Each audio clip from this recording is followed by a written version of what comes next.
खुरम रोकड़ी साहब, आपकी तरफ आना चाहूँगी। आपने अमीनुल हक साहब को भी सुना। अगर MKM वाकई इत्तेहाद करती है कुछ पार्टियों के साथ मिलकर तो पीपल्स पार्टी को टफ टाइम दिया जा सकता है, लेकिन इकट्ठे हुकूमत इन्होंने की सब ने, और वही सवाल मैं आपकी तरफ भी लेकर आऊँगी कि अवाम क्या इतनी जल्दी भूल जाएगी? दूसरा चलें, MKM और पीपल्स पार्टी तो आमने सामने रहे हैं हमेशा, सिंध में हुकूमत गो के पीपल्स पार्टी की रही है, लेकिन हम देख रहे हैं कि नून लीग और पीपल्स पार्टी आमने सामने आ गए हैं। अब खुलकर तनकीद की जा रही है, इधर से तीर आता है, उधर से ईंट का जवाब पत्थर में आता है।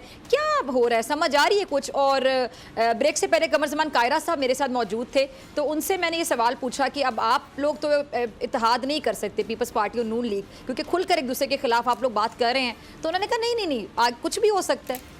वो दुरुस्त कह रहे हैं। अच्छा, दुरुस्त इसलिए ना, कायरा साहब का कहना हमने ये देखना है कि, और MQM का मौक़िफ़ भी दुरुस्त है। इलेक्शन से पहले जो है, यानी इलेक्शन का जब इलेक्शन हो रहा होता है तो बैलेट पेपर के ऊपर तमाम पार्टीज़ का अपना अपना साइन होता है, और आपने इलेक्शन एक दूसरे के खिलाफ ही लड़ना है। तो किसी पार्टी पे आप ये नहीं कह सकते कि जी ये कल इकट्ठे बैठे थे तो आज एक दूसरे के खिलाफ इलेक्शन क्यों लड़ रहे हैं। इलेक्शन पार्टीज़ ने अपने बयानी पर लड़ना है, और उन्होंने दूसरी पार्टी की जो पॉलिसीज़ हैं उनको ऑब्जेक्ट भी करना है, ठीक है, और ये भी कहना है कि मैं इससे बेहतर या हम इससे बेहतर पॉलिसी लेके आएंगे। अब उस ऑब्जेक्शन के वक्त अल्फाज का चुनाव क्या है, और वो अब ऑब्जेक्शन जो हैं क्या वो लिमिटेड हैं, किस ब्रैकेट के अंदर तो नहीं है कि क्या मुल्क के लिए हैं या ज़ात के लिए हैं, ये अहम चीज़ें हैं। ऑब्जेक्शंस भी होंगे, आप एक दूसरे को पूछेंगे भी सही, लेकिन होना ये नहीं होना चाहिए कि वो सिर्फ मेरी ज़ात या मेरे एक ब्रैकेट के अंदर नहीं होना चाहिए।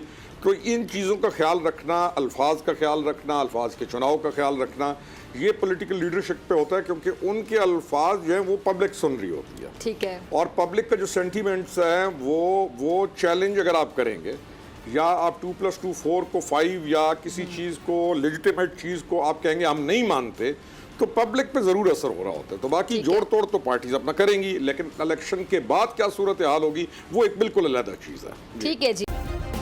सब्सक्राइब करें और बेल दबाएं ताकि कोई खबर रह न जाए।